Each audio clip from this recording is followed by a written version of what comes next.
we're not actually looking at the most critical, the first 48 hours in any murder investigation. You know, if you care for your friend and you've been told that the police don't investigate in this country, then you can't trust the police and still care for your friend. If you're saying, no, we're waiting for the police, it means you don't care for your friends. If you're hoping that the police will do something, it means you don't care for your friends, you don't love your friends, because you know the police do nothing. People march and complain about the police all the time, they do nothing. What I'm saying is that there needs to be confessions, there needs to be answers. Everyone that took Keenan to Durban, we need answers from each and every single one of you. All of you need to have answers. You come back to Joburg with answers, that's it, nothing less. So the way these guys didn't care, the way they were so brazen, they even did it on CCTV camera so that everybody could see what was happening or what had happened, you know. And it's crazy that they'll make it be the people that are closest around you.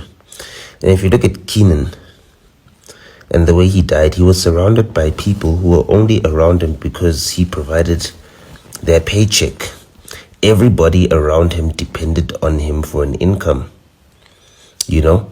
And I don't know, when it was made clear to them that their income would be compromised without him, you know, clearly they were forced to make means to go on without him. So this whole entire story of AKA and his friend who were killed were heading to a club. AKA and Tibbs were at two separate venues at two separate times with two different groups of people. They know each other. They step out and then they bump into each other. They greet as they're leaving. They're both leaving, going their separate ways. They hug and embrace because they hadn't seen each other in a long time. And because they're not planning to see each other later. So that's why they had a long hug and embrace. But either way, they're standing in formation. They stand right next to each other. Cool. Tibbs is the only one that's, you know. Keenan was standing by himself. If you remove Tibbs from the picture and you realize that he was a third party that was added there, Keenan was actually standing by himself with his entire team watching him, but turning their heads and looking the other way right as the shot was fired. Even though they saw the guy approaching with a gun raised and everything else, and they didn't warn Keenan, and they looked out for the shooters first. Come on, guys.